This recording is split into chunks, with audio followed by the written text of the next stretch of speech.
Hello, I'm Brooke Zellweger, one of your peers in ATM 101 Weather and Climate of Alaska. I'm reporting on a week of weather observations from January 24th through January 28th, 2016 from my backyard, located roughly a mile east from the University of Alaska Fairbanks campus. The local time that I took my observations was at both 12 p.m. and 5 p.m. At 12 p.m., I took down my visual observations from the UAF campus where I work, and at 5 p.m., I recorded my digital thermometer observations from my home. I got my National Weather Service observations to compare my personal station observations from the Fairbanks International Airport, PAFA. We're going to start by looking at the temperature variations between my personal observations and the National Weather Service observations for the week. Here's the plot of my temperature measurements throughout the week at 5 p.m. The National Weather Service temperature observations show temperatures generally trending higher throughout the week. The 24-hour cycle appears to have a smaller max and min range on the first day, with more drastic cycles throughout the week ranging roughly 20 degrees between the daily max and min peaks. On day 1, my recorded temperature was negative 10 degrees Fahrenheit with some stratus clouds located towards the west and south, no precipitation, and no wind. Looking at the data from the National Weather Service station, it shows a temperature of about 4 degrees warmer at around negative 6 degrees Fahrenheit.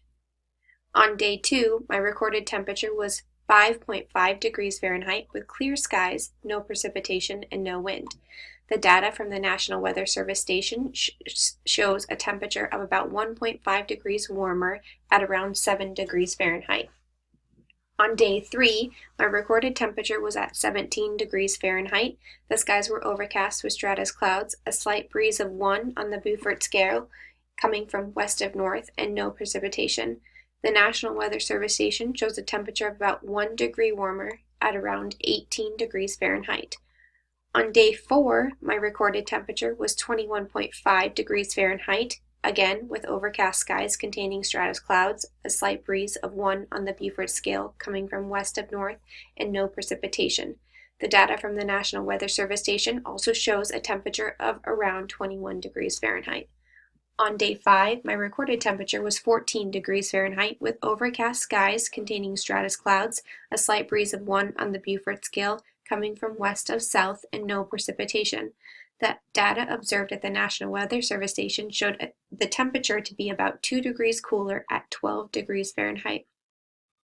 My personal station observations matched fairly well with the National Weather Service during my week of observations.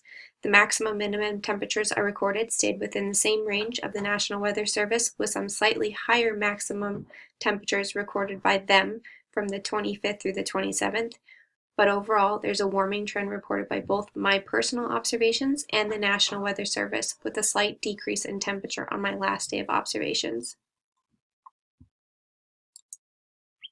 Here we see the pressure plot for my week of weather observations. My personal pressure observations at 5 p.m. seem to follow a decreasing trend throughout the week, while the National Weather Service observations seem to fluctuate a bit between January 26th and 27th, but overall a decreasing trend that significantly peaks at the end of the week once my personal observations had been completed.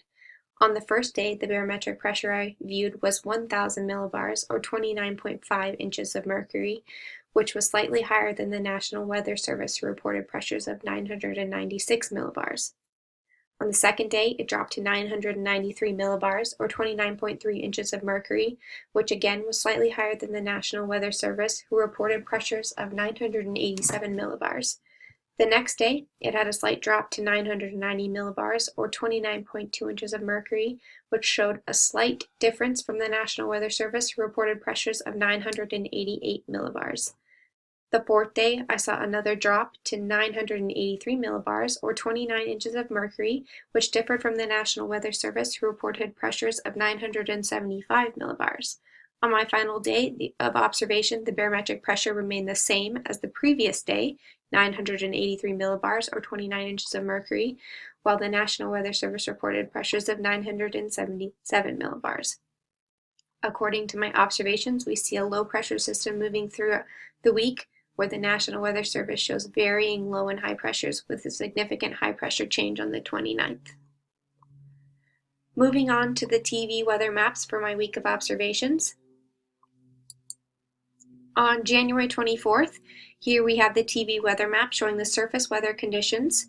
We can see a 951 millibar low pressure system to the south and working its way north, a high pressure system of 1021 millibars currently over British Columbia, rain and rain showers all along the southern parts of Alaska, stretching from the Aleutians through the Gulf Coast of Alaska all the way to the southeast. Some scattered snow throughout the state and possibly around the interior of Fairbanks, although no snow was reported. The skies are clear. On January 25th, here we have the TV weather map showing the surface weather conditions. Here we can see low pressure is working in the western end of the Gulf of Alaska. It's about 955 millibars. The eastern side of the system, attached to the frontal boundary, working all the way around the Gulf, is working north towards southeast.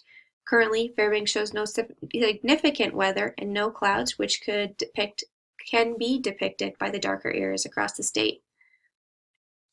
On January 26th, here we have the TV weather map showing the surface weather conditions. Low pressure still working its way through southeastern Alaska. Looking further out into the Gulf, a 946 millibar low is working north. Some rain showers located in central and southern parts of the southeast. The front continues to work inland towards Canada and British Columbia. Currently, a 964 millibar low located in the Bristol Bay. A cloud cover seems to be settling in over the interior of Alaska Fairbanks. On January 27th, here we have the TV weather map showing the surface weather conditions. Low pressures across the western Gulf, with the front stretching from the Aleutians through the Gulf Coast of Alaska all the way to the southeast. Rainfall throughout the areas as well. Fairbanks and then the interior still with significant cloud cover. On January 28th, here we have the TV weather map showing the surface weather conditions. A low pressure system of 976 millibars is located over south central Alaska and moving northward. Another low pressure system of 971 millibars is located in the Kuskokwim Bay area. Rainfall throughout the southeastern parts of Alaska. The interior of Alaska has variably cloudy skies. In conclusion, Fairbanks and the interior did not experience any of the weather systems that the various other areas of the state of Alaska did. We saw some cloudy skies in the middle and towards the end of the week, which I suspect was a result of the front moving northward. On my last day of observation, January 28th, the TV weather map shows a low pressure system located over south central Alaska and moving northward. According to my pressure readings here in Fairbanks, we did see a significant low pressure on the 28th, which then increased significantly to a high pressure system on the days to follow. Lastly, my week of weather observations did not extend to the 30th of January, which makes it hard to reflect on the conditions, cloud cover, altitude distributions, and cloud type, as well as the humidity and precipitation I observed, because I in fact did not observe it. I've attempted to look back at the past GOES on the National Weather Service website, but it doesn't appear to allow you to do so. So with that, I conclude my screencast for Unit 4. Thank you for listening.